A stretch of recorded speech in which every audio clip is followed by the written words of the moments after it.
আরও একবার পুলিশের হাতে গ্রেফতার হওয়ার হাত থেকে নীলুকে বাঁচালো রাই। হ্যাঁ বন্ধুরা, ভিডিওতে লাইক দিয়ে দেখতে থাকুন। সূর্য নীলুকে টেনে হিঁচড়ে নামিয়ে পুলিশের হাতে তুলে দিয়ে বলতে থাকে যে অফিসার ওকে গ্রেফতার করুন, কারণ ওর মতন মেয়ের জেলই হবে ওকে সব থেকে ভালো উত্তম জায়গা, আর ওর শাস্তি পাওয়াটাই দরকার। ওদিকে এটা বলতে না বলতে রাই বলতে থাকে যে না অফিসার দাঁড়ান, আমার বোনের হাতে হ্যান্ডকাফ পরানোর আগে আমার কিছু বলার আছে। ওদিকে এটা বলা মাত্রই সূর্য রায়ের কাছে এসে বলতে থাকে রাই ভালোই হয়েছে তুমি এসে পড়েছো, জানো তো আমি ওকে পুলিশের হাতে তুলে দেওয়ার সিদ্ধান্ত নিয়েছি, কারণ ও যে অন্যায় অবিচারটা করেছে আমার এবং তোমাকে হ্যারেস করার জন্য, আমাদের নোংরা ছবি বানিয়ে যে ক্রাইমটা করেছে তার জন্য যথেষ্ট পরিমাণে শাস্তি হওয়াটা দরকার। তুমি কি বলো রাই?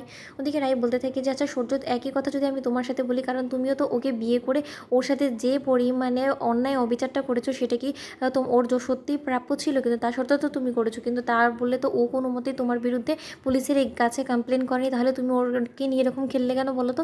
তখন এই কথা বলা মাত্র সূর্য বলতে থাকে তার মানে তুমি রাই কি বলছো? ওদিকে রাই বলতে থাকে অফিসার এই কেলেঙ্কারিটা তো ও আমাকে এবং সূর্যকে নিয়ে করেছে, সূর্যর কমপ্লেনটা আপনি নিলেন, কিন্তু আমি তো আপনার কাছে কোনো রকম কোনো কমপ্লেন করিনি, তাই আমি আশা করবো যে আপনি আমার বক্তব্যটা শুনে তারপরে যাচাই বাছাই করবেন যে আপনি আদৌ ওকে অ্যারেস্ট করবেন কি না। তখন কথা বলা মাত্র অফিসার বলতে থাকে দেখুন আপনি যদি ওনার করা এই অন্যায়টাকে প্রশ্রয় দিন তাহলে আমি বলবো আপনিও কিন্তু সমান অপরাধীই হবেন। তখন কথা বলা মাত্র রাই বলতে থাকে যে আমি জানি যে আমি ওর অন্যায়কে প্রশ্রয় দিয়ে মোটেও ঠিক কাজ করছি না, কিন্তু ও আমার সাথে অন্যায়টা করেছে আর আমার ওর বিরুদ্ধে কোনো রকম কোনো অভিযোগ নেই, তাই আমি আশা করবো যে আমার যখন কোনো রকম কোনো অভিযোগ নেই ওর উপরে, তাহলে এর পরে আর কোনো মতেই এই কেসটা এগোতে পারে না। আমি ওর বিরুদ্ধে হওয়া সব কেসে উইথড্র করে নিতে চাই, আপনি প্লিজ এই কথাটা আমার মেনে নিন। তখন এই কথা বলা মাত্র রাইকে নীলু বলতে থাকে দিদিভাই তুই একমাত্র বুঝেছিস, আমি ইচ্ছাকৃতভাবে এই কাজটা করিনি, কেউ একজন হয়তো আমাকে ফাঁসানোর জন্য এই মিথ্যাচারটা করেছে, দিদিভাই তুই আমার কথা বিশ্বাস কর। ওদিকে রাই বলতে থাকে যে নীলু যা শোনার যা বোঝার আমি সব কিছু বুঝে গিয়েছি বোন, দোহাই তোর তুই আর আমাকে কোনো কিছু বোঝাতে চাস না। অফিসার আমি আশা করবো যে এখন আর আপনি ওর হাতে হ্যান্ডকাফটা পরাবেন না, ওর হাতের হ্যান্ডকাফটা খুলে দিন। ওদিকে